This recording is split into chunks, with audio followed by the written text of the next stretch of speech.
तो देखो, तो तुम लोग समझा था ऋग्वेद के 10 मंडल के बारे में, है ना, और कुछ बातें हैं जो छूट गई थी, तो पहले सुन लो। देखो, ऋग्वेद को ना सिर्फ पुरुष ही कंठस्थ किए हुए थे, महिलाएं भी कंठस्थ की हुई थी। कुछ महिलाओं के नाम बताते हैं। देखो, एक है लोपामुद्रा। ये सब महिलाएं ऋग्वेद काल की बहुत ही महत्वपूर्ण महिलाएं थी। ऋग्वेद काल में ऐसा भी होता था उस समय वैदिक सभ्यता में कि महिलाएं अगर इच्छा है तो विवाह करती थी और नहीं तो नहीं भी विवाह करती थी। समझ गए? तो और महिलाएं विदुषी होती थी, पढ़ी लिखी भी होती थी, पूरे वेद के मंत्र को वो कंठस्थ की हुई थी। तो देखो, इसमें से है मंत्र, ये महिलाओं का नाम लोपामुद्रा, घोषा, सची, ये सब जो आदि और भी महिलाएं हैं, हम जो मुख्य महिलाओं के नाम थे जो तुम लोग को लिख रही हैं। तुम लोग मेरे साथ फिर से बोलोगे, ठीक है? बोलो, लोपामुद्रा, घोषा, सची। ये सब महिलाएं वैसी महिलाएं हैं जो उस समय पूरे वेद को कंठस्थ की हुई थी। हम बताएं ना, वेद लिखे हुए नहीं थे, उसको लोग सुन के याद करके लोगों तक पहुंचाएं। ठीक है? अब देखो, अब तुम लोग को दिमाग में ये बात आया होगा आखिर ऋग्वेद का लिखा कब गया ना? वेद व्यास क्या किए थे? वो संकलित किए थे ना। और 200 साल पहले, माने इस समय से 200 साल पहले, माने 200 साल पहले की बात है जब ऋग्वेद को लिखा गया। उससे पहले लिखा नहीं गया था। ठीक है? और तुमको एक बात और ऋग्वेद के बारे में बता देते हैं कि जेंदावास्ता, बोलो जेंदावास्ता, ये ईरान के पवित्र ग्रंथ है जिसको ऋग्वेद का समकालीन माना जाता है। समकालीन मतलब, जैसे देखो, समकालीन का मतलब हुआ उस समय का दोनों, एक ही समय का दोनों ग्रंथ। यानी जिस समय ऋग्वेद था उसी समय क्या था? जेंदावास्ता। किस देश का पवित्र ग्रंथ है? ईरान का पवित्र ग्रंथ है। तो हमको लगता है ऋग्वेद के बारे में जो मुख्य बातें थी वो आप लोग समझ गए? आप एक बात और जान लीजिए, आप ये समझें कि जो ऋग्वेद उसी समय हुआ, जो ऋग्वेद से हमको जानकारी मिलती है उसको बोलते हैं पूर्व वैदिक काल। अब आएंगे हम लोग उत्तर वैदिक काल में। उत्तर वैदिक काल में 3 वेद को मानते हैं, यजुर्वेद, सामवेद और अथर्ववेद। ठीक है? अथर्ववेद, इसको क्या बोलेंगे? अथर्ववेद। तो ये 3 वेद जो है वो उत्तर वेद काल का है। ठीक है? इसको समझ गए? तो इसको अब ये पहले जान लो, इस तीनों वेद को जानने से पहले वेद त्रयी में 3 वेद को रखा गया, ऋग्वेद, यजुर्वेद, सामवेद। ठीक है? इसमें एक वेद को नहीं रखा गया, उसको ब्रह्म वेद बोला गया। सबसे यूजफुल, उपयोगी वेद वो है अथर्ववेद, उसको वेद त्रयी में नहीं रखा गया। आप समझ गए?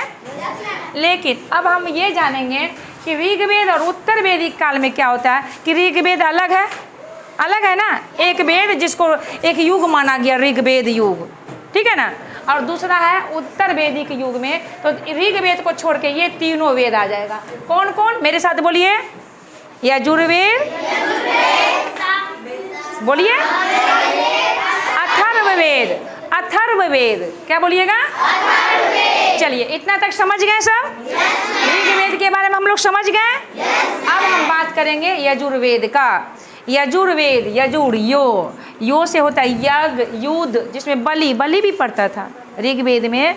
नहीं सॉरी, पहले हम आपको इस वेद के बारे में जानकारी देने से पहले उत्तर वैदिक काल की कुछ विशेषताओं को समझ लेते हैं। देखो, 500 साल तो ऋग्वेदिक काल था, शांति से गुजरा ना, उसमें तेरा मेरा जैसी कोई बातें नहीं थी। एक घर में लोग शूद्र, वैश्य, ब्राह्मण, क्षत्रिय सब मिलजुल के रहते थे। जो गाय की देखभाल करते थे उसको चोरी होने से बचाते थे तो उसको क्षत्रिय कहा गया। जो पढ़ाते लिखाते थे, पूजा पाठ करवाते थे, यज्ञ वगैरह करवाते थे, उसको ब्राह्मण कहा गया। जो व्यापार व्यवसाय करते थे उसे वैश्य कहा गया। जो घर में काम करते थे उसे क्या कहा गया? शूद्र कहा गया। शांति से सब चीज़। मिट्टी का देखो, उसमें कोई साक्ष्य नहीं मिला है, जैसे खुदाई के द्वारा कुछ मिलता है ना, कोई विशेष चीज़ मिला नहीं, क्योंकि मिट्टी कच्चे, जैसे हड़प्पा सभ्यता में क्या था, पक्की ईंटों का प्रयोग किया गया।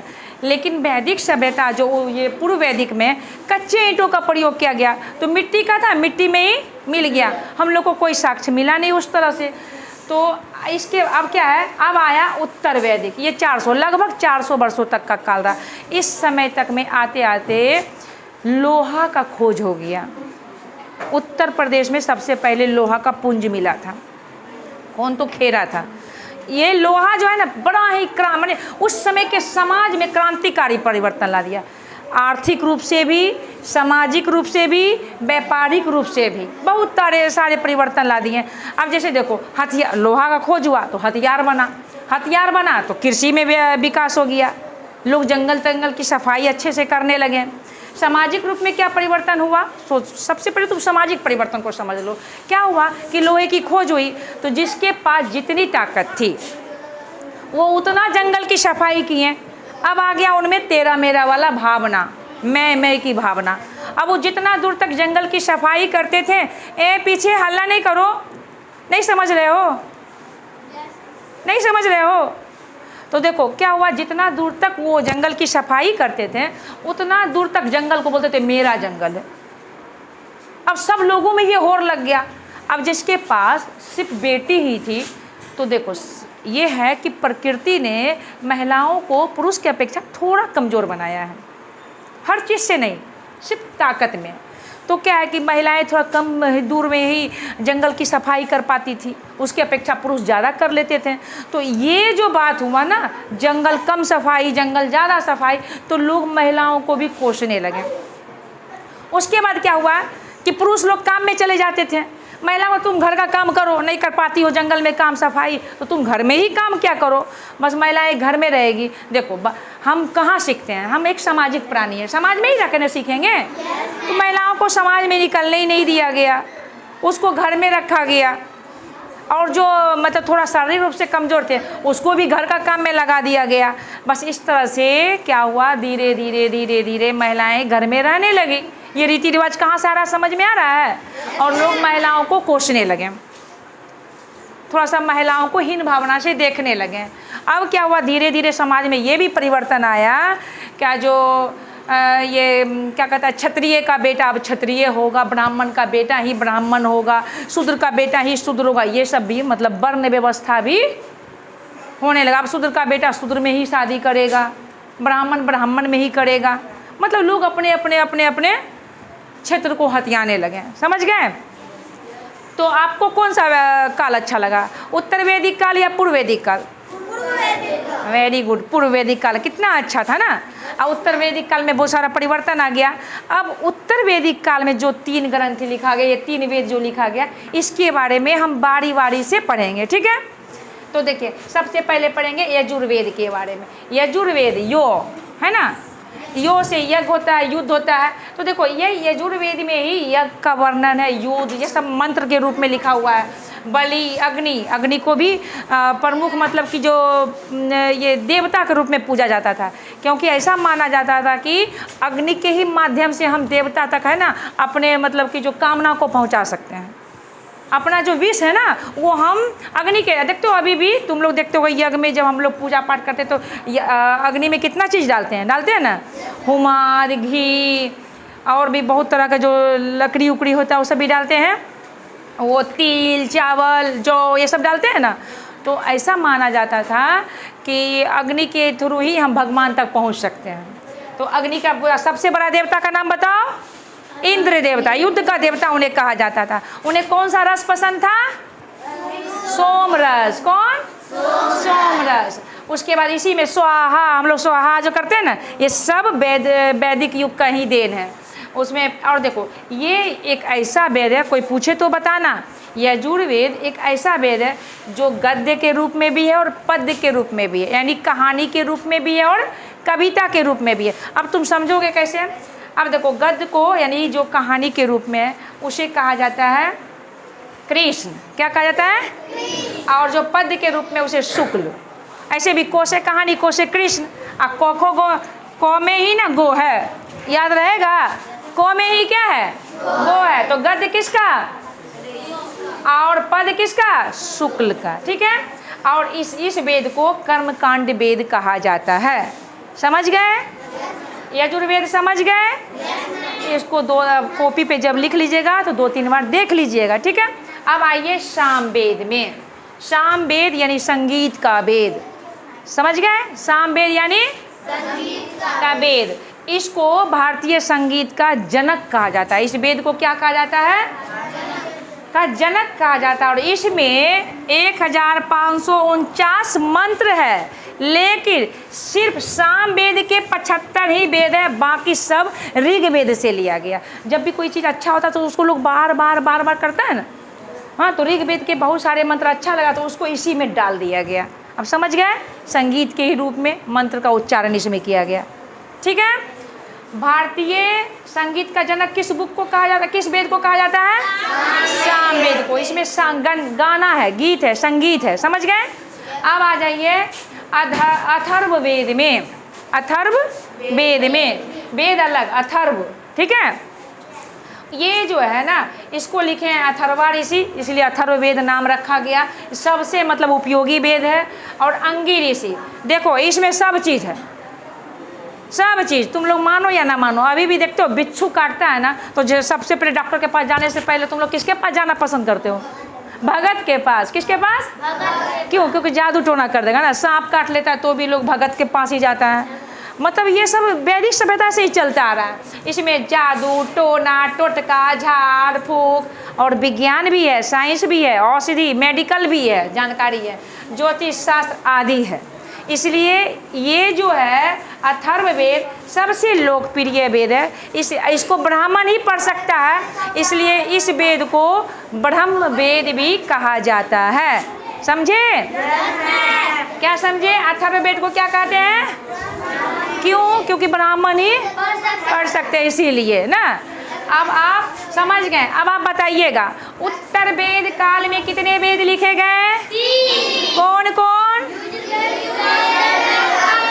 हाँ, वेरी गुड। अब हम फिर से बोर्ड साफ करके अब हम आपको बता देंगे। बस अब आपका वेद समाप्त हो जाएगा। थोड़ा सा आप जान लीजिए कि वेद, उसके उपवेद और वेद को पढ़ने वाले को क्या कहा जाता है। माने ऋग वेद को पढ़ने वाले क्या कहते हैं, यजुर्वेद को पढ़ने वाले को क्या कहते हैं, बस वो बोर्ड पे हम लिख के आपको बता देते। कर दिया? तो वेद के बारे में आप समझ गए। अब देखिए, वेद का कुछ उपवेद भी लिखा गया। वेद का उपवेद, अब जैसे प्रधानमंत्री होता है तो उप प्रधानमंत्री होता है ना, मुख्यमंत्री तो उप मुख्यमंत्री, तो उसी तरह से वेद का जैसे इसलिए लिखा गया ताकि ये व्यवहारिक जीवन में इसकी प्रतिष्ठा कायम रहे, तो उसको थोड़ा सा आसान शब्द में इसका उपवेद बनाया गया। समझ गए? तो अब देखिए, और ये भी हम आपको नहीं बताएं कि जैसे ऋग्वेद को पढ़ने वाले को क्या कहते हैं, पढ़ने वाले को क्या कहते हैं और उसके उपवेद क्या है, इसको आप शांति से सुन लीजिए। देखिए, कुछ इसमें फैक्ट है जो आपको समझना है और कुछ ऐसे फैक्ट हैं जिसको 5-6 बार पढ़ के याद करना है। ठीक है, दिमाग में उसको रखना है। अब देखो, ऋग्वेद को पढ़ने वाले को या तो होत्र कहते हैं या होता, होत्र या होता। उसी तरह से साम वेद को पढ़ने वाले को उद्गाता कहते हैं। क्या कहते हैं? उसी तरह से यजुर्वेद को पढ़ने वाले को अधर्व्यू कहते हैं। समझ गए? और अर्थवेद को पढ़ने वाले को ब्रह्म। ठीक है, इतना समझ गए। अब इसके उपवेद को समझिए। ऋग्वेद के उपवेद का नाम है आयुर्वेद। आयुर्वेद अभी भी देखो हम लोग आयुर्वेद खाते हैं ना। जैसे देखो अभी भी तुम देखोगे कि जैसे खांसी होता है तो हम लोग क्या करते हैं, तुलसी, हाँ, तुलसी को, अदरक को, लौंग इलायची को उसको उबाल के घी डाल के नमक डाल के पीते हैं ना, तो वो क्या औषधि के रूप में ही ना यूज होता है। और भी पेट दर्द की बहुत सारी बीमारी, सर दर्द की बहुत सारी बीमारी। और अभी देखो तुम ये सोशल मीडिया पे देखते होगे, एक आया है कौन सा तेल जो बाल में लगाते हैं, बताओ, जो बड़ा बड़ा बाल हो जाता है। अरे तो आयुर्वेदिक तेल का नाम तो बताओ, इतने फेमस तेल है। नहीं, तुम लोग भूल गए हो। देखो हम भी भूल रहे हैं, मैं वो भी दिमाग। हाँ, वीडियो में अब तेल का नाम हमको भी याद नहीं। कोई सन्यासी लोग और जो बहुत सारे जड़ी बूटी से बनाते हैं तेल, आदिवासी तेल। हाँ, आदिवासी थे। तो उस वो आयुर्वेद, तो ये ऋग्वेद में औषधि का है मंत्र, तो उसको उपवेद का क्या नाम रखा गया? आयुर्वेद। उसके बाद आइए सामवेद। सामवेद संगीत का वेद, तो वो है गंधर्व। एक गंधर्व विवाह होता है, एक गंधर्व वेद है, समझ गए? अच्छा, उसका यजुर्वेद, धनुर्वेद धनुष का विद्या ना, देखते हो, यो से यज्ञ युद्ध, उसी तरह ये धनुर्वेद। उसके बाद अर्थवेद। अर्थवेद, अर्थ का मतलब ऐसे भी है ना, तुम लोग जब 9th में जाओगे ना, तो एक सब्जेक्ट मिलेगा तुम लोग को पढ़ने के लिए, अर्थशास्त्र। अर्थ का मतलब रुपया पैसा ये सब होता है। तो ये है शिल्पवेद, यानी कैसे भवन वास्तुकला से संबंधित है, भवन निर्माण के संबंधित है।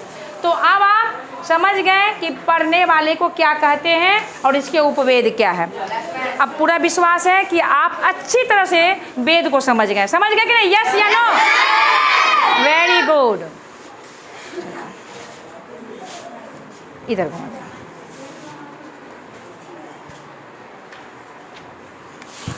चलिए हो गया। थैंक यू, बंद कर दीजिए।